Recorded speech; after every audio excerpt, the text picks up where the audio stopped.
Disney's diversity chief quits after woke remasters massively failed. It's no surprise that no one wants to watch this woke stuff that Disney been putting out lately. We want our normal traditional Disney characters to remain normal and traditional, and this stuff that they're doing, again, nobody really wants this. No one asked for this, but they still pushing their agenda on us, and it's not working. People are turning their backs on companies like Disney. But before we get started, go ahead and hit that like button, share this out so we can get this information out there. Subscribe if you're not already a subscriber, and hit that alarm bell so you know when I'm putting out new stuff. Also, check out my link tree in the description. Has a link to my Patreon where I talk about things I can't talk about here. There's also a link to my Instagram and my merch store. Also, check out jjthepsychotherapist.com for news as well. All right, let's talk about this news. Disney's race recasting of The Little Mermaid and the use of non-binary characters in the movie Elemental turned out to be the stupendous bust for the House of Mouse, and have allegedly contributed to the departure of Chief Diversity Officer and Senior Vice President Latondra Newton. Variety obtained a memo that shows Newton is leaving after 6 years with the company. A source told the media outlet that she will join the corporate board of another company soon and plans to devote more time to her self-owned creative company. The internal memo from Disney's chief human resources officer Sonia Coleman announced Newton's departure to staff on Tuesday. The memo claims that Newton, quote, decided to leave the Walt Disney Company to pursue other endeavors. That's because she was failing. Her woke agenda is not working. But, quote, Latondra has led to the company's strategic diversity, equity, and inclusion initiatives. I'm so sick of that. I literally had to sit in one of those type of meetings myself. It's disgusting. Trying to hold my tongue and not speak out about these stupid initiatives. But I digress. They go on to say, including partnering with stakeholders across the enterprise to amplify stories of the world by people around the world. She has been dedicated to ensuring every person sees themselves and their life experiences represented in a meaningful and authentic way, Coleman stated. And that's false right there. None of the stuff they're pushing is authentic. That's what people having a problem with. And Charlie Kirk, he tweeted out, Disney's first ever film featuring a non-binary character, Elemental, had the company's lowest opening weekend revenue in history. Disney's chief diversity officer just resigned. Target stock is down nearly 15, is that billion? 1, 2, 3, 4, 5, 6, 7, 8, 9. Yeah, $15 billion. And Starbucks is toning down pride decorations. But I digress. Their human resources department goes on to say, quote, I know you all join me in thanking Latondra for her many contributions, including the lasting impact she has had on our employees and our culture.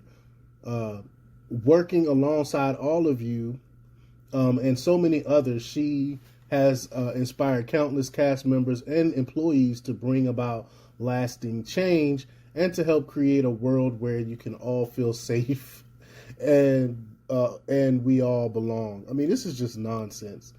It goes on to say that Latondra direct reports will report to Julie Merger on an interim basis until a new DEI leader is identified, the memo said. They need to just get rid of this DEI stuff. But Elemental bombed at the box office on opening weekend, and the woke film appears to be on track to be one of the lowest premieres for the company since the late 1990s. The Hollywood Reporter revealed that the film earned an estimated $29.6 million over the 3-day June 16th weekend. It's the lowest weekend premiere for a Pixar movie since Toy Story was released in 1995. The Little Mermaid, which now features a black actress named Halle Bailey as the main character, Ariel, is set to bomb in China which is a major market for Hollywood. Quote, the film is likely to be Disney's worst performing Chinese release this year and has only earned $13,000 in pre-sales, Comic Book Resources reported. The flopping of the two woke movies comes after the massive failure of 2022's Lightyear, which featured a lesbian kiss.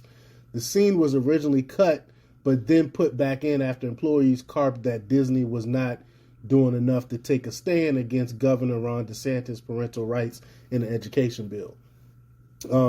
Newton's bio for Disney indicates that she was responsible for overseeing diversity and inclusion initiatives, which included working with, quote, various business segments and leaders across the enterprise to build on Disney's commitment to produce entertainment that reflects a global audience and sustain a welcoming and inclusive workplace for everyone. So how is that global audience taking what she's doing? It is not working. So no wonder she's leaving. And following the death of George Floyd, she co-signed a May 2020 memo issued to Disney staff titled Resolve in the Time of Unrest, along with Bob Iger and Bob Chapek, according to Variety. The executives who signed the memo pledged, quote, to use our compassion, our creative ideas, and our collective sense of humanity to ensure we are fostering a culture that acknowledges our people's feelings and their pain. We also realize now more than ever is the time for us to further strengthen our commitment to diversity and inclusion everywhere. Man, remember when companies used to just sell us products and stay out of political stuff? You're gonna piss off half of your consumers. So why even delve into this? This is ridiculous. But before Disney, Newton was Group Vice President, Social Innovation, and Chief Diversity Officer at Toyota Motor North America, Inc., and Chief Program Officer at Toyota Mobility Foundation, Toyota Motor Corporation. She began her career at Toyota in 1991. And they're pushing out now these DEI diplomas and degrees and stuff. It's crazy. This is all nonsense. This is all another form of communism. I wanted to say that during when I had to sit in my DEI meeting myself. I wanted to say this is communism, but I held my tongue. But stuff like this is ridiculous. Is again another form of control. Either they want you to submit to their ideology, and this is a way to try to get you to submit. But let me know what you think. Leave your comments down below. Like, share, and subscribe, and check out jjthepsychotherapist.com for news. Until next time, peace.